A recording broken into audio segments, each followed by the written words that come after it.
డబ్బు, అనారోగ్యం, ఉద్యోగం, వ్యాపారం, అప్పులతో బాధపడుతున్నారా? మీకోసమే లాంచ్ యువర్ ఫ్యూచర్ ప్రోగ్రామ్. నమస్తే, welcome back to Suman TV. Present మనతో పాటు ఉన్నారు 25 ఇయర్స్ నుంచి అమెరికాలో ఉంటున్నటువంటి ఎంఎన్సీ ఎగ్జిక్యూటివ్ వీరభద్రరావు గారు. నమస్తే సార్. నమస్కారం.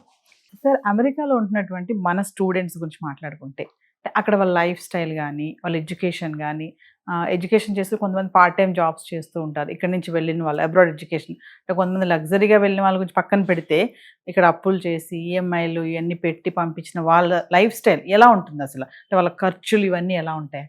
అమెరికాకి వచ్చే 95% పిల్లలు మీరు అన్నట్టుగా middle class, lower middle class families నుంచి వస్తారు. ప్లస్ ఈ మధ్యకాలంలో గత 10-15 ఏళ్ళుగా కొంచెం ఫ్రీ అయిపోయి అమెరికాలో కాలేజెస్ నెంబర్ ఆఫ్ కాలేజెస్ పెరిగిపోయి వాటికి మెయిన్గా వాళ్ళ ఇన్పుట్ ఫారెన్ స్టూడెంట్స్.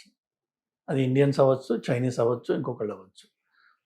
సో వాళ్ళు డిపెండ్ అవుతోంది ఈ ఫారెన్ స్టూడెంట్స్ తీసుకొచ్చి ఎన్రోల్మెంట్స్ మీన్ మనీ. ఎస్, మనకి ఏంటంటే అది మీరు ఫ్యాషన్ అనండి, లేదంటే దురదనండి, లేదంటే పక్కింటి వాడు ఎదురింటి వాడు చేశాడు కాబట్టి మేము కూడా చేయాలి, అందరి పిల్లలు వెళ్ళారు కాబట్టి మా అబ్బాయి కూడా వెళ్తాడు, ఇలా ఏవో మనకి ఇండియన్ రోగాలు కొన్ని ఉన్నాయి. వాటి వల్ల డిగ్రీ అవ్వంగానే ఆ డిగ్రీ అయ్యే టైంలోనే ఏం చేస్తావు నెక్స్ట్ అంటే అమెరికాకి వెళ్ళిపోతారు. అది చాలా క్యాజువల్ అయిపోయింది అనమాట. ఎందుకు వెళ్తావు, ఏం చేస్తావు, అక్కడికి వెళ్ళాక చూసుకుందాం. ఎందుకంటే నాకంటే నా బ్యాచ్ మేట్స్, నా ముందు వాళ్ళు, నాకు తెలిసిన వాళ్ళు, మా చుట్టాలు, ఏవేవో రకరకాల గడ్డి పీసులు అన్నీ ఉంటాయి కదా, వాళ్ళందరూ వెళ్ళారు. నాకు తెలుసు, వాళ్ళతో మేము వాట్సాప్ ఆల్రెడీ ఫ్రీ, ఎవరితో అందరితో మాట్లాడుతున్నాం, ఫేస్బుక్లో చూస్తున్నాం వాళ్ళని. సో నేను కూడా వెళ్ళిపోతున్నాను. ఇలాగా తయారవుతున్నారు. ఈ తయారైనప్పుడు ఫస్ట్ మీకు జరిగేది ఏంటంటే, అమెరికాలో 5 లక్షలు పర్ సెమిస్టర్ ఫీజు నుంచి 60 లక్షలు పర్ సెమిస్టర్ ఫీ వరకు కట్టుకునే కాలేజెస్ ఉన్నాయి రకరకాలు. మన వాళ్ళు జనరల్గా ఈ 5-10 లక్షలు కట్టే కాలేజెస్ ఏవైతే ఉంటాయో mainly the bottom of the barrel అనొచ్చు. అలాంటి కాలేజెస్కే వెళ్తాం మెయిన్లీ. మంచి కాలేజెస్కి ఇండియన్స్ వెళ్ళరా అంటే వెళ్తారు, కానీ మన మెజారిటీ ఆఫ్ ద పీపుల్ ఈ బాటమ్ ఆఫ్ ద బ్యారల్. వెళ్ళినప్పుడు వీళ్ళు ఏం చేస్తారు అంటే వాళ్ళ ఫ్రెండ్స్ సలహా తీసుకుని వీళ్ళ పేరెంట్స్ దగ్గర ఆ మొదటి సెమిస్టర్కి కావాల్సిన 5, 10, 7, 8 లక్షల అప్పులు వాళ్ళతో అప్పు చేయించో, వాళ్ళ సేవింగ్స్ తీసుకునో, వాళ్ళతో ఏదైనా గిరివి పెట్టించో, లేదంటే బ్యాంక్ లోన్లు పెట్టించో, మొత్తానికి ఆ 10 లక్షలు ఫీజు. ఇన్ఫ్యాక్ట్ పద్ధతి ప్రకారం కూడా చూస్తే మీకు ప్రాసెస్లో ఈ ఫస్ట్ సెమిస్టర్ ఫీజు నువ్వు ఇండియా నుంచే కట్టాలి, రూపీలోనే కట్టాలి అని చెప్పి ఒక రూల్ ఉంది. ఓకే. సో అది ఎలాగో ఆటోమేటిక్గా ఇక్కడి నుంచే కట్టిస్తారు. కట్టాక అమెరికాలో కూర్చున్న దోస్తులు వీళ్ళకి అడ్వైజ్ ఇస్తారు, ఏం లేదురా వచ్చేటప్పుడు ఒక 2-3 వేలు తీసుకొని వచ్చేసాయి, నువ్వు మిగిలిన మనం ఇక్కడ చూసుకోవచ్చు అంటే వీళ్ళు ఆ 2-3 వేలు మన దగ్గర తీసుకుంటారు. ఇప్పుడు ఈ రోజున 2-3 వేలు అంటే 2-3 లక్షలు తీసుకుంటారు, వెళ్తారు. భగవంతుడి దయ వల్ల ఇంతకుముందు పెద్ద స్క్రూట్నీ ఉండేది కాదు. ఒకసారి మీకు F1 వీసా వచ్చేసింది అంటే కాగితాలు పట్టుకుని వెళ్తే వాడు ఎంట్రీ ఇచ్చేవాడు. ఇచ్చిన వెంటనే ఈ పిల్లలు వెళ్తారు కదా, వెళ్ళినప్పుడు జనరల్గా అమెరికన్ కాలేజ్కి వెళ్ళినప్పుడు స్టూడెంట్స్ కాలేజ్ క్యాంపస్లో హాస్టల్స్లో ఉంటారు. జనరల్గా ఉండాలి, ఎందుకంటే మీకు ప్రొఫెసర్ చెప్పే చదువు ప్రాబబ్లీ 10% ఉంటుంది. 90% మీ సొంతంగా మీరు లైబ్రరీలో కూర్చొని రీసెర్చ్ చేసి మీరు నేర్చుకోవాలి. ఆ టైంలో మీకు టీచింగ్ అసిస్టెంట్స్ అసిస్ట్ చేస్తారు. కావాలంటే మళ్ళీ ప్రొఫెసర్ దగ్గరికి వెళ్ళి మీరు ప్రశ్నలు అడిగి క్లారిఫికేషన్స్ తీసుకుని ఎంగేజ్ చెయ్యాలి. అప్పుడు మీరు ప్రొఫెసర్ కళ్ళలో పడతారు, ఈ పిల్లాడు ఎఫర్ట్ పెడుతున్నాడు అని. మన దగ్గర నుంచి వెళ్ళేవాళ్ళు 100% ఆ పందాలో వెళ్ళరు. వీళ్ళు ఏం చేస్తారంటే హాస్టల్లో వెళ్ళి ఉండాలి అన్నట్టయితే నెలకి $2,000, $1,500 ఖర్చు అవుతుంది. అది ఎక్స్పెన్సివ్ అయిపోతుంది. అంటే సంవత్సరానికి ఎంత అయింది మీకు? $18,000. నేను కట్టిందే $10,000 ఫీజు, దానికి మళ్ళీ 18,000 ఎక్కువైపోతుంది. అలా కాదు, మేము ఒక 4-5 స్టూడెంట్స్ కలిసి ఒక అపార్ట్మెంట్ రెంట్ తీసుకుని అందులో ఉంటాము, అందులోనే మేము వండుకొని తింటాము, దాంతో మాకు 500-600లో అయిపోతుంది. బికాస్ 4-5 ఉన్నారనుకోండి, 2,500, 3,000లో వీళ్ళు ఒక అపార్ట్మెంట్లో ఉంటూ వంట వండుకుంటూ తింటూ ఉండొచ్చు. సో ఈ 1800 కట్టే బదులు 500-600లో వాళ్ళు మేనేజ్ చేసే ప్రయత్నం చేస్తారు. అది ఫస్ట్ కాంప్రమైజ్. దీనివల్ల జరిగేది ఏంటంటే కాలేజ్ ఎన్వైరన్మెంట్లో ఉండకుండా మీరు మీ ప్రైవేట్ ఎన్వైరన్మెంట్లో ఉంటారు. ఈ 5-6లో రకరకాల అలవాట్లు, వాళ్ళ మాటలు, పద్ధతులు, నిద్ర లేచే టైము, పడుకునే టైము ఇవన్నీ ఇంపాక్ట్ చేస్తాయి మన స్టూడెంట్స్ని. అలానే ఈ సీనియర్స్ అక్కడ ఉన్నవాడు వచ్చేయమని చెప్పాడు కదా 3,000 తీసుకుని, ఇప్పుడు వాడు వీడిని పంతను తీసుకుని వీడు సాగేద్దాం, కొత్త స్టూడెంట్ అనమాట వాడికి, వీడిని తీసుకెళ్ళి ఇప్పుడు జాబ్లో పెట్టాలి. జాబ్ అంటే వర్క్, ఆడ్ జాబ్స్ అంటారు అక్కడ. ఈ ఆడ్ జాబ్స్ చేసేది ఎక్కడ? గ్యాస్ స్టేషన్స్లో, కన్వీనియన్స్ స్టోర్స్లో, అలా ఏవో చిన్న చిన్న ఎస్టాబ్లిష్మెంట్స్ ఉంటాయి. పెద్ద కంపెనీలు ఎవ్వరు కూడా వీళ్ళని హైర్ చేయకూడదు లీగలీ. ఓకే. సో ఏ వాల్మార్టో, ఏ కోల్సో, ఏ టార్గెటో వాళ్ళు వీళ్ళని హైర్ చేయరు. వీళ్ళని హైర్ చేసేది ఎవరంటే mom and pop stores, mainly మన ఇండియన్ స్టోర్స్. వాళ్ళు వీళ్ళకి $7, $8 ఇస్తారు పర్ అవర్. సో అది సంపాదించుకుని దాని ద్వారా బతుకుతూ అదే అమౌంట్ తోటి వీళ్ళ ఫీజులు కూడా కట్టుకుంటూ వీళ్ళు ఒక పక్కన నామమాత్రమైన మాస్టర్స్ చేస్తారు. కాగితం ఉంటుంది, పెద్ద ఎఫర్ట్ ఉండదు.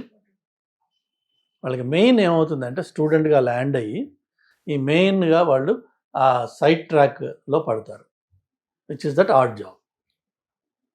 ఈ ఆర్ట్ జాబ్ ఏదో ఒక డబ్బు వస్తుంది కదా చేతికి, $8-7 పర్ అవర్ ఇస్తున్నాడు కదా, డబ్బు చేతికి వస్తుంది అనగానే దానికి తోడు మనకి కోరికలు, ఎంజాయ్మెంట్, ఇంటికి పంపించాల్సింది, మన దగ్గర ఉంచుకోవాల్సింది, ఇవన్నీ మొదలైపోతాయి కథలు.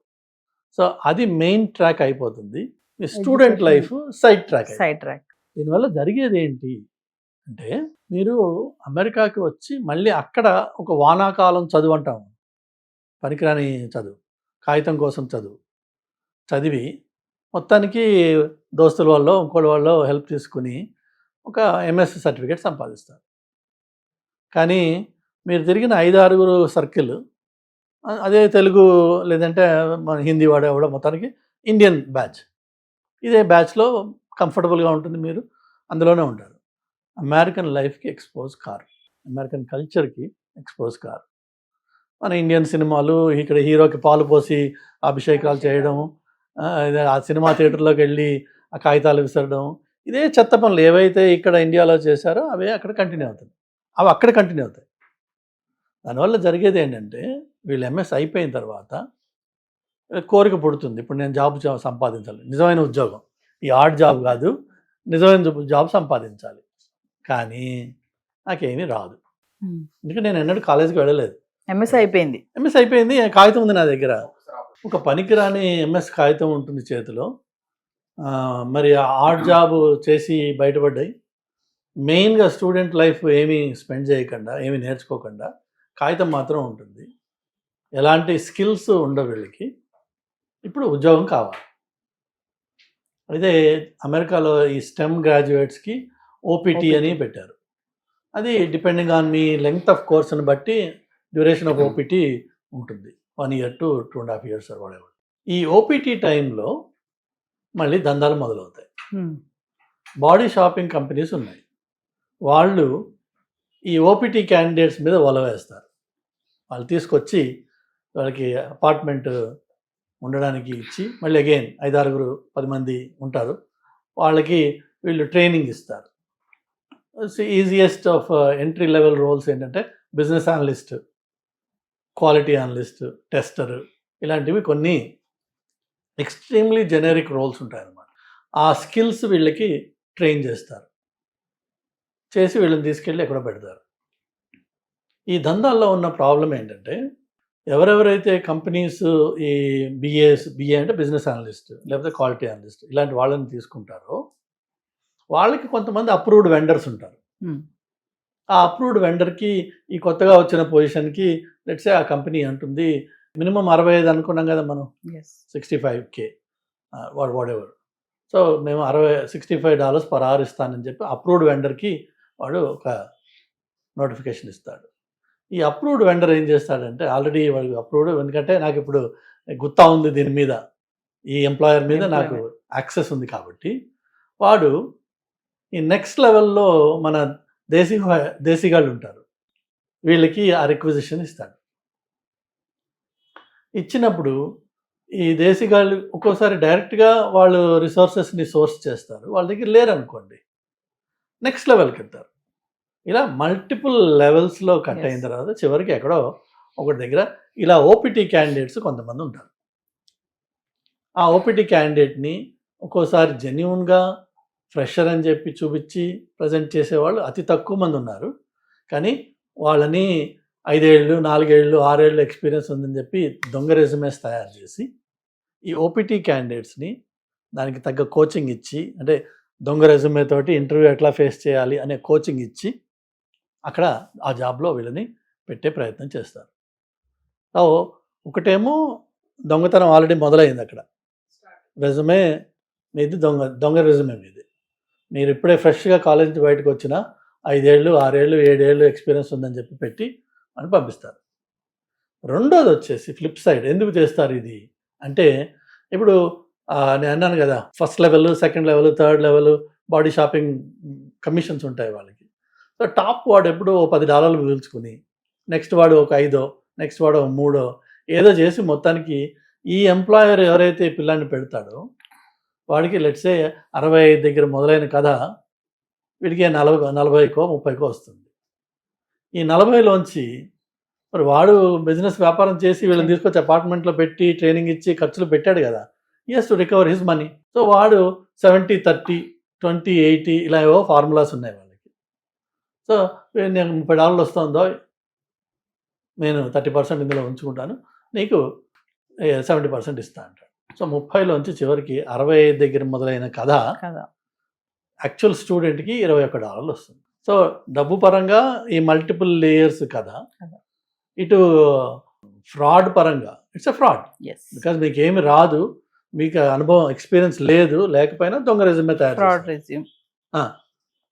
కానీ ఎలాగోలా చేసి వీళ్ళని తీసుకెళ్ళి ఆ జాబ్లో పెడితే వీళ్ళు 3 నెలలో 2 నెలలో 6 నెలలో ఉంటుంది అక్కడ, వీళ్ళందరూ చేస్తారు. చేసినప్పుడు 21 మిగిలింది కదా, చివరికి 21ని మన వాళ్ళు ఏం చేస్తారంటే, నాకు జాబ్ వచ్చేసింది 42K అంటాడు, డబ్బులు దాన్ని మళ్ళీ.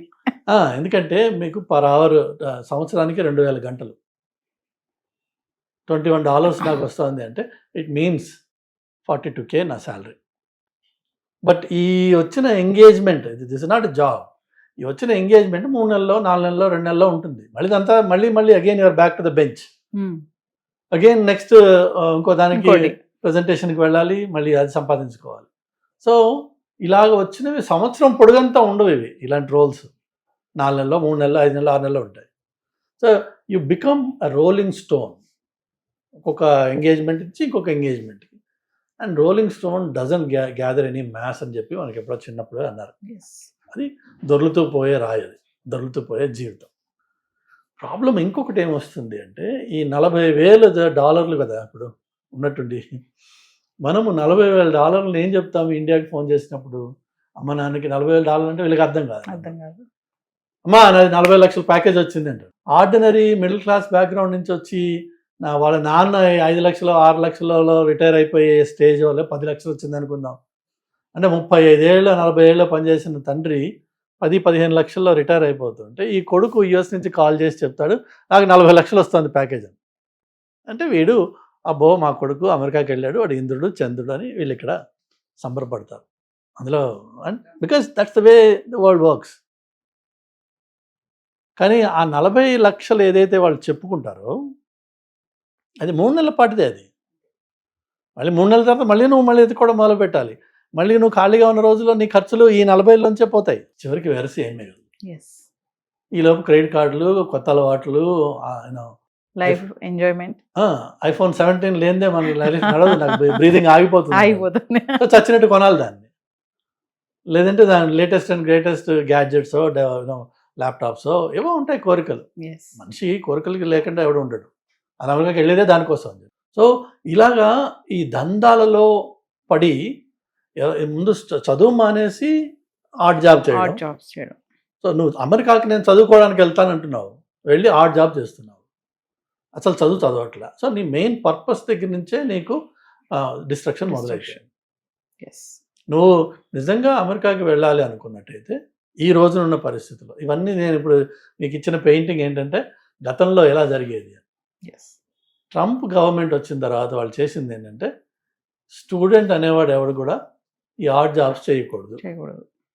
వాళ్ళు ఎంప్లాయీ వర్క్ ప్లేస్లో రైట్స్ చేసి చాలామందిని అరెస్ట్ చేయడం, అలానే ఎవరైతే వీళ్ళని హైర్ చేశారో వాళ్ళని పనిష్ చేయడం ఇవి Yes. జరిగాయి. సో ఆ మొదట్లో ఆ వేడి అవన్నీ చూసి చాలామంది స్టూడెంట్స్ని తీసేశారు.